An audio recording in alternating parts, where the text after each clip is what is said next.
Spiritual Christianity, Chapter 6 continued.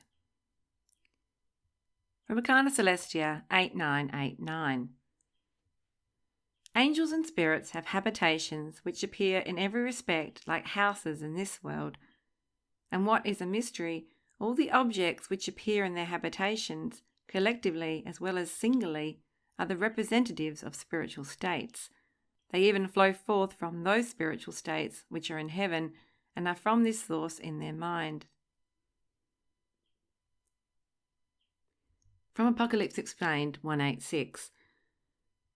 The light which in heaven is life from the Lord is there called divine truth, because divine truth shines in the minds of those who are in heaven, and thence descending shines before their sight. For this reason, light, when mentioned in the word, signifies divine truth, and derived from this, intelligence and wisdom. And for this reason also the Lord himself is called the light. From Arcana Celestia 9814.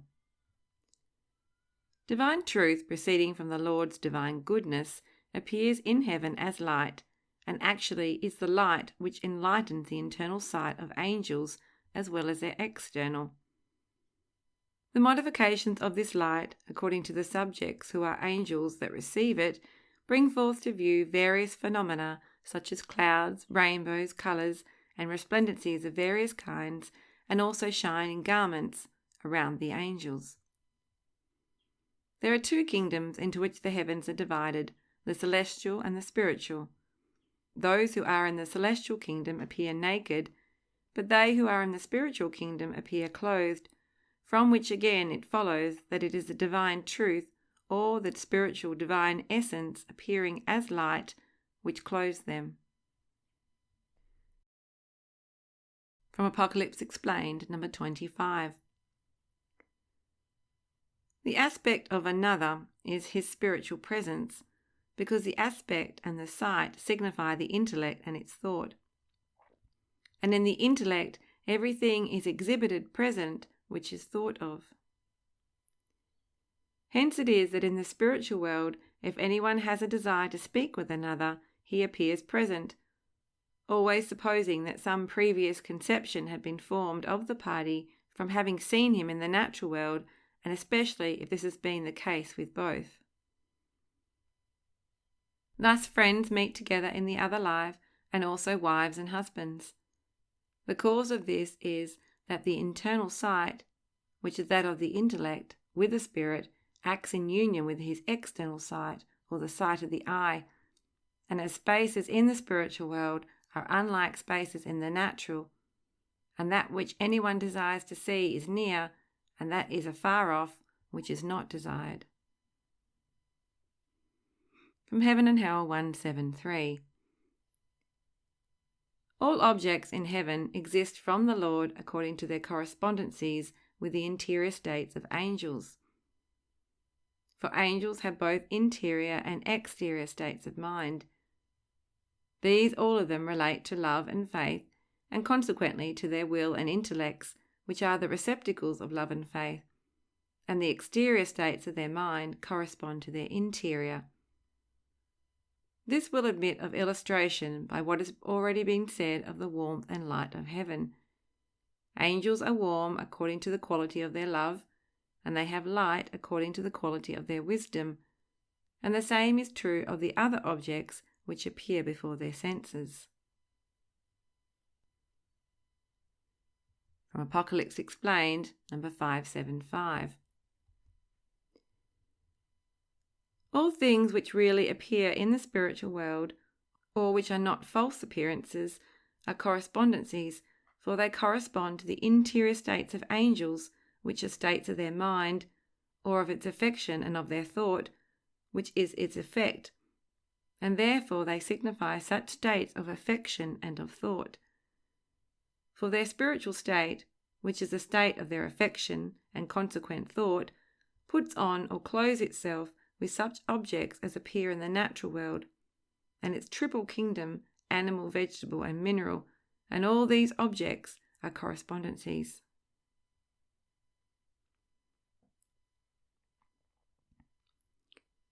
from Apocalypse Explained, number 926. In general, the objects which appear in heaven are altogether like those objects which exist in the three kingdoms of our material world, and they appear in the sight of angels in no respect differently from what the several objects of those kingdoms appear before the eyes of men. Thus there appear in heaven gold, silver, copper, tin, lead, stones, both precious and not precious, ground, lands, mountains, hills, valleys, waters, fountains, and the other objects of the mineral kingdom.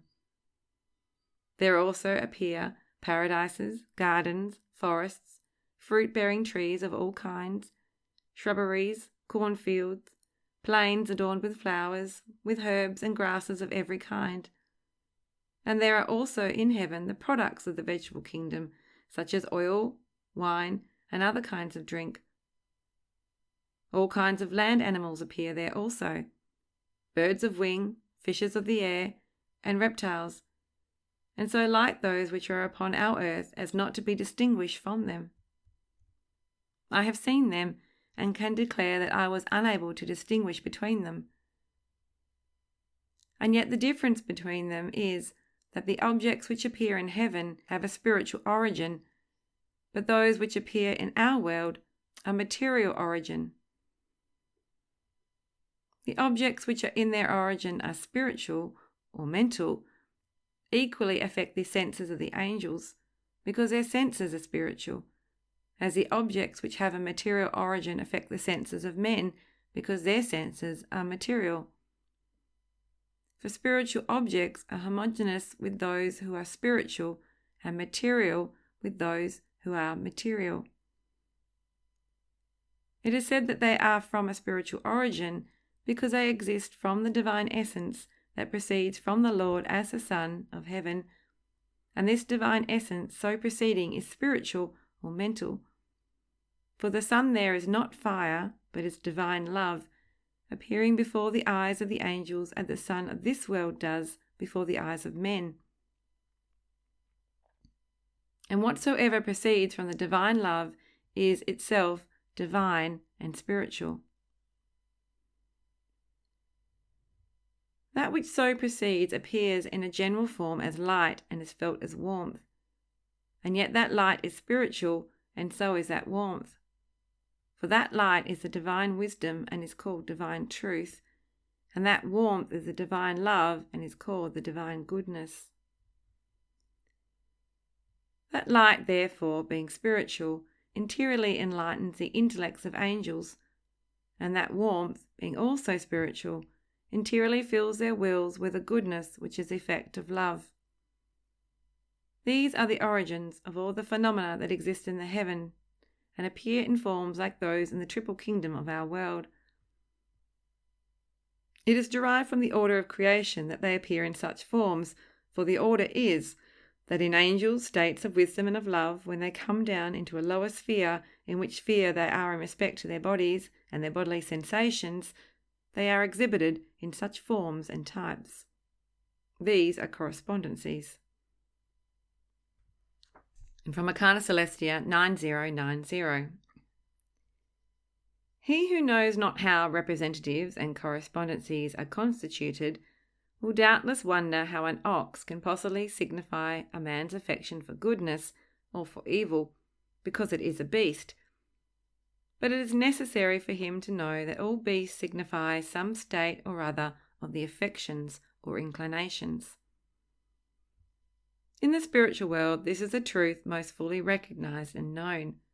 For in that world, beasts of a various kind, such as oxen, heifers, cows, horses, mules, asses, sheep, she-goats, kids, and lambs, and also are evil beasts such as tigers, panthers, bears, dogs, swine, serpents, and also other beasts which are nowhere to be seen on earth, besides various kinds of birds.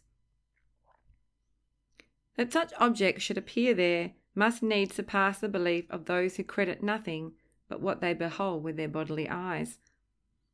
The fact is that such men as these have no belief in the existence of spirits or angels, still less that they appear to themselves as men, see one another, talk together, and touch one another.